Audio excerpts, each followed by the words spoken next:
পুলিশের কাছে এবার হাতে নাতে ধরা পড়ার সঙ্গে সঙ্গে গোটা পরিবারের কাছে এবার নীলাঞ্জনার পর্দা ফাঁস করে দিল রাই। হ্যাঁ বন্ধুরা, ভিডিওটা লাইক দিয়ে দেখতে থাকুন। যে মুহূর্তে কিনা নীলাঞ্জনাকে পালানোর জন্য সার্থকের বাপি হেল্প করতে থাকে, ঠিক সেই মুহূর্তে যখন কিনা নীলাঞ্জনা ব্যাগ পুস্তক গুছিয়ে সেখান থেকে পালাতে নেবে, ঠিক সেই সময় পুলিশ বলতে থাকে যে ইউ আর আন্ডার অ্যারেস্ট, খবরদার যদি আপনি কোনোভাবে এখান থেকে পালানোর চেষ্টা করেন তাহলে কিন্তু এক্ষুনি আমি আপনার উপরে গুলি চালাতে বাধ্য হবো, এবং সেটা করতে আপনি প্লিজ আমাকে বাধ্য করবেন না। আমি আপনাকে ভালো ভালো বলছি যে আপনি নিজে থেকে আমাদের কাছে সারেন্ডার করুন। আপনি যদি কোনো মতে নিজে থেকে আমাদের কাছে সারেন্ডার না করেন তাহলে কিন্তু আমরা আইন হাতে তুলে নিতে বাধ্য হবে, এবং সেটা করতে প্লিজ আপনি আমাদেরকে বাধ্য করবেন না। ঠিক সেই মুহূর্তে স্রোত বলতে থাকে যে অফিসার প্লিজ আপনারা এরকম করবেন না, আমি আপনাদেরকে বলছি যে মেজদি ভাই যে কাজটা করেছে সেটা কোনোদিনও করবে না। ঠিক সেই মুহূর্তে সার্থক বলতে থাকে যে মেজদি ভাই তুমি কার কথা বলছো, এই ঘুমটা নাড়লে কে আছে যাকে তুমি বাঁচানোর জন্য এতটা তৎপর হয়ে রয়েছো। ঠিক সেই মুহূর্তে রাই বলতে থাকে যে সার্থক একটু ওয়েট করো না, আগে মা থেকে শুরু করে পরিবারের অন্যান্যরা এখানে এসে হাজির হোক, তারপরে তোমাদেরকে আমি বিশেষ একটা চমক দেখাবো। ঠিক সেই মুহূর্তে বলতে না বলতেই যখন রাইয়ের মা থেকে শুরু করে বৌমনি দাদাভাই সকলে চলে আসে সেখানে, এবং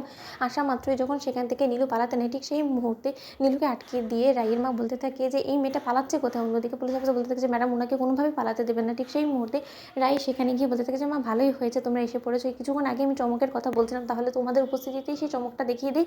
অন্যদিকে সকলের সামনে যখন নীলাঞ্জনার মুখোশ খুলে দেয় রাই, এবং বলতে থাকে যে কি নীলু তুই কী মনে করেছিস, তুই এত দিন ধরে স্রোতের বাড়িতে নিজেকে আত্মগোপনে রেখে দিয়েছিস এবং তার বিন্দুমাত্র আমি কোনো খোঁজ খবরই পাবো না, এবং তোর উপর আমার সন্দেহ হবে না। শোন, এই দুটো হাত দিয়ে না আমি তোকে কোলে পিঠে মানুষ করেছি নিজ হাতে, তাহলে আমি তোকে বুঝতে পারবো না সেটা কী করে তুই বুঝলি বলতো। অন্যদিকে নীলুকে দেখা মাত্র রাইয়ের মা কান্নায় ভেঙে পড়ে, এবং মিষ্টি বলতে থাকে যে মা আপনি প্লিজ নিজেকে সামলান, আপনি এরকম করে ভেঙে পড়লে কী করে চলবে বলুন তো। অন্যদিকে রাইয়ের মা বলতে থাকে যে এই সর্বনাশীটা এখানে কী করছো, আবার কি সর্বনাশ করেছে, ও যেখানেই পা রাখে সেখানেও সর্বনাশ করে বেড়ায়, এবার নিশ্চয়ই কোনো রকম কোনো ক্ষতি করেছে। অন্যদিকে সার্থক বলতে থাকে যে ক্ষতি বলে কই করেছে, আপনার ছোটো মেয়ের গায়ে যে কিনা শ্যুট করেছে সে আর কেউ না, সে বরঞ্চ আপনার এই মেজো মেয়ে ছিল।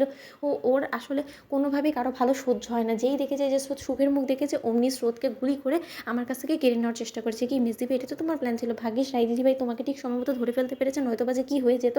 এতদিন ধরে তুমি এ বাড়িতে লুকিয়েছিলে, নিজেকে আত্মগোপনে রেখেছো পুলিশের হাত থেকে বাঁচার জন্য, কিন্তু অথচ আমরা কেউ টের পাইনি। আজকে যদি রাই দিদিভাই তোমার মুখোশটা টেনে ছিঁড়ে না ফেলে দিত তাহলে আমরা কী করে বা বুঝতে পারতাম যে তুমি এই ঘুমটার আড়ালে আছো। আর পিসিমণি তুমি একদিনও টের পাওনি। অন্যদিকে সার্থকের পিসিমণি বলতে থাকে যে আমি কী করে পাবো টের বলতো, যে কিনা একের পর এক দুর্দশা এরকম অপরাধ করেই বেড়ায়, তার জন্য তো এই কাজটা ছোটো মোটো একটা কাজ, তাই না। অন্যদিকে স্রোত বলতে থাকে যে থামো এবার, তোমরা থামো, শুধু শুধু কেন মেসিফিকে দোষারোপ করছো বলো তো।